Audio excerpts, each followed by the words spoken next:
Good morning, ECS National Forum. You all must not be drinking enough water. Can I get that again? Good morning, ECS National Forum. Good morning.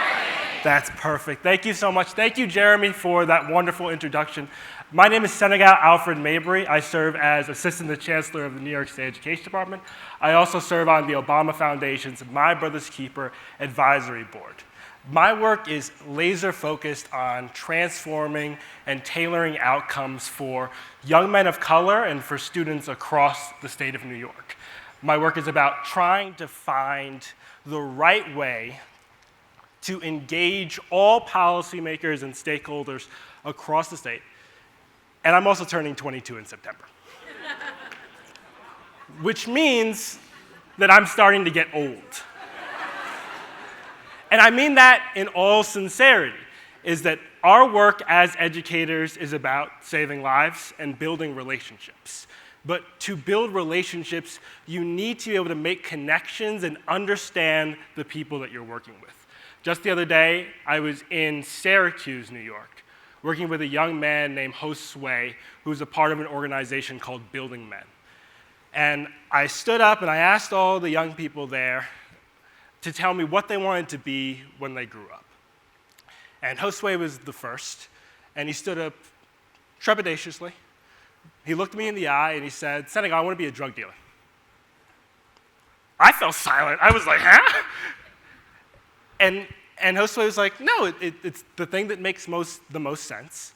It's the thing that I see the most often, and it's the only people in my community who are making money.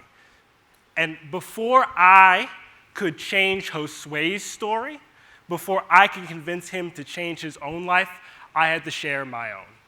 I had to make a connection with this young man to help him understand why this career was the worst option for him, how his talent could take him any other place in the world, but just because he sees it, these are the things that he believes can happen. So to tell Josue, to convince Josue to change his story, I started with mine. And mine is tied to this young man whose name is Trayvon Martin, who was killed in early 2012 when I had to have been 14 years old. The week that Trayvon Martin was killed, I was coming out of a Barnes & Noble carrying comic books, and I think it was W.E.B. Du Bois. I stepped outside, and I was grabbed by two police officers who shook the books out of my hand, put me in front of an older white gentleman and said, "Is it this black or another one?" That's my story. This is the story of so many young people of color who now are separated from community, separated from their own opportunity because now their community around them doesn't see them as valid, doesn't see them as someone who can contribute positively, but just sees them as just another black or a young man carrying Skittles in a hoodie. You know, another thug is what Zimmerman called Trayvon before he killed him. But to change these outcomes, and that's what the work of the My Brother's Keeper initiative that President Obama started after the death of Trayvon Martin in 2015, is about forming deep relationships with young people. And it's what I do at the New York State Education Department with the Teacher Opportunity Corps Grant. Up on screen is a young man named Noah Marino. Noah Marino is a young man who wants to become a teacher, but I met Noah 2 years ago and he said, "I think I'm going to drop out of high school, there's nothing for me." And now, because of the My Brother's Keeper initiative, because of the movement, Noah is working to change outcomes in communities just like his own, walking and making connections because he comes from the same story. That's how he's able to be a positive educator, and that's what we're doing with the Teacher Opportunity Corps Grant. And so far, we've recruited and retrained 2,000 teachers of color across the state of New York who know how to bridge the gap and know how to make those connections with young people. The next part is providing opportunities for young people to excel. In 2015, when President Obama started the My Brother's Keeper initiative, I was working as the youngest journalist at the oldest African-American newspaper in the country, the Amsterdam News, covering education policy. So later on in my life, as I became a policymaker, I thought how that experience changed me and made me more willing to do the education work because I had an active stake and I was able to engage in my learning. It's not just English classes, but what are English classes giving to young people? What are the skills that I can now take into my college career and professional life? Is to adapt them and to become a journalist. So now we have the My Brother's Keeper Fellows program. So 36 young people from across the state of New York have the opportunity to make change in communities, to make change on their own programs. One My Brother's Keeper fellow, Kaylin, from the Bronx, New York, is working on trying to build relationships between Yankee Stadium, which is the greatest place on earth, and the Bronx Borough President's office, which is, it's up there. It's not the greatest place on earth. But trying to bridge those gaps because he understands and recognizes that, yeah, I'm a young man from the Bronx. I have to love and respect the Yankees, but they should also be a part of my community. They should also be a part of the work that I'm doing in the state and be supportive of me as a young man of color. Others fellows are working on trying to test the water quality in Monticello, understanding how to bridge the gap between teacher divide and opportunity gaps for students. So we need to give our young people, and you will need to give your young people, the opportunity to learn and excel outside of the classroom, finding new places for their learning to grow and adapt. And the third is practicing deep listening and creating institutions that listen to our young people. Josue has a valuable perspective, but it's not a unique perspective. Josue is not the first young man who's thought, I'm going to drop out of school to become a drug dealer. That's the best option for me. We need to find a way as policymakers, we need to find a way as members of communities, as teachers, as educators, as friends and family, to really do a deep listening session with our young people. I want you to raise your hand if you're a part of a policy organization. Okay? I'm going to give it another second. Now, I want you to keep that hand raised. Keep them up, keep them up. Where'd they go? Come on. Y'all are tired? Drink some more water. I want you to keep that hand raised if your policy organization has an avenue to listen to student voice, has a student advisory group, has a student advisory board, and you watch how the hands fall. We're supposed to be a part. Ooh, I see it. You kept it up. You look proud over there. Congratulations. We're supposed to be the stewards of the next generation of young leaders, of young educators, of young people. But how can we do that if we're not actively listening and actively engaged in their work? When I became a policymaker, I had to think about all of the people who I'd left behind in the communities that I came from.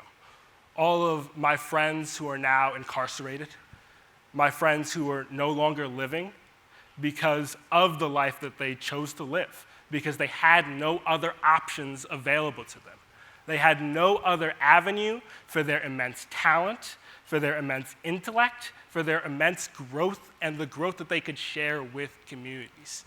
So it's our job, it's our absolute duty as educators to be lifesavers, to work with students, not just policymakers, not just teachers, but to ask them, what do you need in order to transform outcomes for people like yourself? How can we get young people engaged in the process of their own learning and in the process of becoming a part of the learning of communities? So what we're doing at the New York State Education Department is we're working on creating a Youth Voices Advisory Council. So 26 young people will now have the same education policy-making ability as the Board of Regents, our main education body. They will be able to come up with their own legislation, work with the Board of Regents around solving education problems, and also figure out how to engage other young people around the issues of teacher diversity, around the issues of students falling off, around the issues of young men like Josue who think that the best outcome for them is to become drug dealers. And that's also our work at the National Obama Foundation My Brother's Keeper initiative, and it's what I'm so proud to be a part of. I graduated from high school with a 2.0 GPA. My record said I was cantankerous. Love that one. That was fun. I am cantankerous. They weren't wrong. They said I was cantankerous. They said I was angry. They said I didn't know how to be a part of a community. But I also remember, and I think about the fact that I've only had 3 black teachers in my life. I've only ever had 3 people who I really feel like in my education experience I could have a full connection with and a conversation. So many times our young people walk into classrooms where the teacher doesn't even say hello. And we've all seen it if we've come from the education sphere before becoming policymakers. We all know those educators who will walk into a classroom, see young people walk in and not say anything, but begin the lecture. Those are the things we need to start to change, is those relationships and forming systems of care and love around our young people. I did just say love. You're allowed and you are supposed to love the young people who are coming into your communities.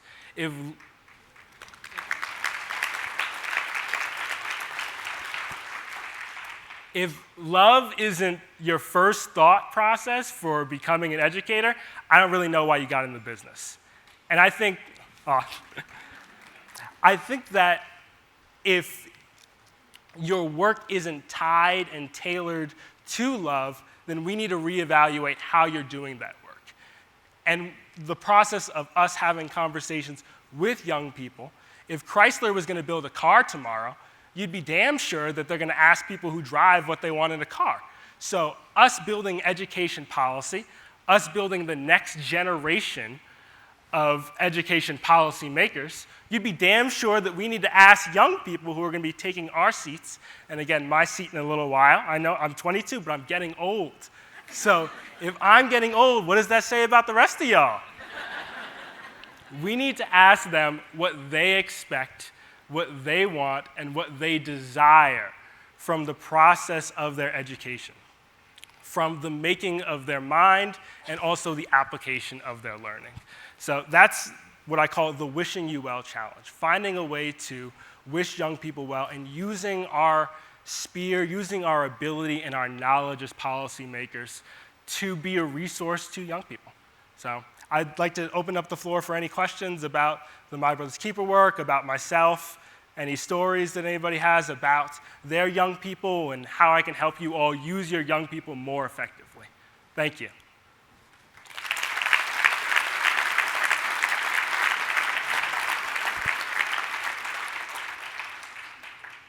Questions?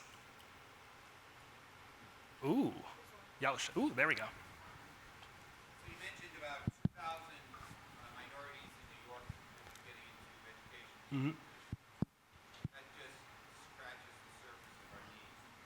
Really interested, how do we entice, encourage young people of color to enter into the teaching profession to be role models for our youth? That's a beautiful question, and that's the root of our Teacher Opportunity Grant, is that young people become what they see. Oh, absolutely. He asked, yes, that we've created 2,000 teachers of color in New York State, but that only scratches the surface of our need. How can we encourage young people to become a part of the education sphere and to become teachers?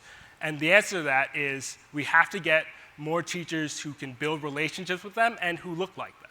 Young people become what they can see. You don't just one day magically wake up and become an astronaut or become a president or become a policymaker. You have to continuously be exposed to people who come from the same communities as you, who come from the same world as you, who have the same ideas as you, and who have a relationship with you to conduct that. Right now, at the Obama Foundation, we've funded an organization in Puerto Rico that's dealing with, we gave them $500,000 to give them as much space as they need to figure out what people in Puerto Rico want to become, and also to try and figure out how we can change the trajectory of young people in the business sphere. So if you want to become a businessman, if you become a stockbroker, you don't just wake up one day and arrive at Goldman Sachs. You have to meet an analyst. You have to have conversations with them. You have to figure out if the job description is right, if you have the skills. You have to practice the skills. So to get young people involved and introduced to new teachers of color and teachers who can build relationships with them is the way that we increase the amount of new young people who want to become teachers and to handle the teaching gap. You have another? And pay them. And pay them. Just wanted to ask real quickly, you had said that you were taken aback when the young man stood up and said, I'm going to be a drug dealer. How did you react? And do you think you made a difference at that point with that young man? I was taken aback because I said, does anybody want to tell me what they want to be when they grow up? And you aren't expecting that immediate level of honesty, that immediate level of asking for help when you first get up in front of the classroom sometimes, especially if it's a new environment. And me telling Josue his story, my story, to change his story. I started with, Josue, I'm from the Bronx. I've met every drug dealer on the planet. It hasn't worked out for any of them. What makes you think you're going to be the one that it works out for? And he was like, I'm smarter than them. And I'm like, I know you're smart, but are you sure you're smarter than all of them? Prove it to me. What are your math grades? What are your English grades? How come you think you're smarter than everybody else? And if you're so smart, why can't you do other stuff? And we sat down and we talked for 35 minutes, 45 minutes, 50 minutes. It went on for an hour of Josue and I talking about how this was not the right livelihood for him. How if he has so many talents, then he can do other things with them. And so now, Josue wants to be an engineer, a mechanical engineer, just from having somebody who he could talk to, having somebody who he could share that experience with and be honest with. In too many of our classrooms, our students are too afraid to get up there and say, I'm having this problem. I'm struggling with this. I don't know how to handle it, or I think this is the right thing for me to do, but I'm unsure. If we can create a system where our young people feel protected and loved enough to share their stories, then we'll do so much in preventing those crime outcomes, so much in increasing the amount of talent, the amount of available talent and used talent we have in this country. Got one? I'm in the back. Oh. My question for you is about teacher diversity, let's say in upstate New York. I love what you're doing. I lived in New York, and I want to know how you're encouraging these young people to become teachers, to consider working in communities where there are smaller populations of diverse kids, because every kid needs diverse teachers. Mm-hmm. That's a beautiful question. The best thing to do is to tap into the youth population there and to get them interested in education policy, to get the young kids of color who are already working in that space, who might be frustrated, who might be afraid or angry with the system that they've been imposed to live in, but getting them now to stay in their local communities and to be the change agent there. To stay inside of Monticello, to stay inside of Rochester, to stay inside of Hamilton, New York. And I've been to Hamilton, New York. There's probably only 10 of us, 10 people who look like me in Hamilton, New York. But to get them and to have those conversations with them about, all right, maybe you won't be a teacher, but are you going to run for school board? Are you going to run for state assembly? Are you going to run for Congress one day here in Hamilton, New York, and try and make the policy outcomes for the young people who came and look and act and have a similar story as you? Getting them being a teacher isn't the only way you can be engaged in education policy. Being a policymaker isn't the only way you can be engaged in education policy. Being just a parent is one of the biggest ways that you can be engaged in education policy. And so many young people of color who are parents are afraid to step into the system for their own kids. You know, they saw the same bad things happening when they were growing up, but now it's about encouraging them and giving them the tools and the resources to say, this is how you make the change for the next generation. Thank you for that question. Okay? Hi there. Can you tell us a little bit more about the Student Policy Committee in New York and sort of what their role is and how they were selected and those sorts of things? Yeah. So it's a Youth Voices Advisory Council, and we're trying to get 2 young people from each district to each regent district to stand up and say, all right, I care about education policy, I care about my community, I want to make change in it, so we're going to pair them with a member of the Board of Regents, we're going to let them select their own projects, and we're going to allow them to innovate and think about the things in education that they have their own quarrels with. You know, why do I have to walk on the left side of the hallway or why do I have to walk on the right side of the hallway? You know, why do the locker colors need to be painted this way? Why is it that when I get in trouble, I get suspended? When she gets in trouble, you know, she gets a slap on the wrist. Having those conversations with the people at the top is extremely important because as policymakers, we very rarely get to engage with young people. And so to have the main policymakers who are they're in their late 40s, 50s, 60s, really engage and constantly be reminded that their work is supposed to be about changing outcomes for young people, that'll refocus them on what their priorities are, refocus them on how they should be making the change and who they should be talking to get that change in order. Okay, I think that's my time, but I can take one more. Okay. Hi, Seneca. It's Al Hassan. My question is, woohoo! There you go. Looks like I have some fans here. What is the outreach process between my brother's keeper and schools? So I have 3 questions. That's one. And 3 2, questions. yes. Hit me. One at a time or just all 3 at once? All, Okay, so I'll do together. all 3 at once. Okay, so number 1 is the outreach process between my brother's keeper and schools. And number 2, how is my brother's keeper working with kids that are falling off the sideways, like dropping out of high school? And number 3 is how is my brother's keeper working with other organizations? Because as the state teacher of the year, traveling all over the state this year, there's so many movements all over the state, but there is no uniformity, even though everybody has the same objective. That's beautiful 3 questions.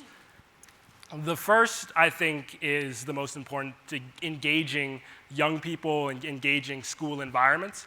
What we've done in New York State is we have a grant, the community competition grant. So our local communities are now in competition with one another over who can do the best work around My Brother's Keeper, who can adopt the most, we have young people starting their own MBK clubs in Yonkers High School, and it's become a statewide movement.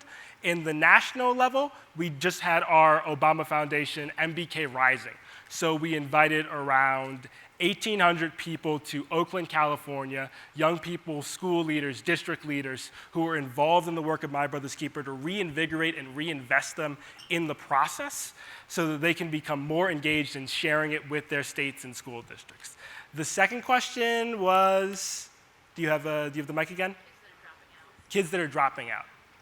That's a harder thing, but because we work so primarily with schools, but the best part is we work with young people. So young people can identify those who have dropped out and the reasons that they've dropped out so that we can go as MBK. We have a wonderful program in MBK Houston where we have young representatives going to meet with people and trying to help them with their career.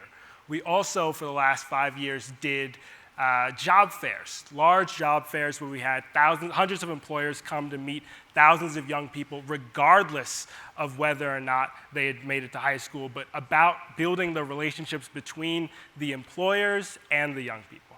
And third question? Cohesiveness among agencies. Please come and talk to me if you represent an agency and you want to do My Brother's Keeper work. That's why I left this quote up there, for I do not want to see you now and only make a passing visit. I hope to spend some time with you if the Lord permits. Please spend more time with us. We're trying to learn and be a storehouse of knowledge. We're all in the process of trying to change these educational outcomes together. And so the more we can learn from what your organization is doing and share the great that we've been able to do, the better. So that's me now. Thank you all so much.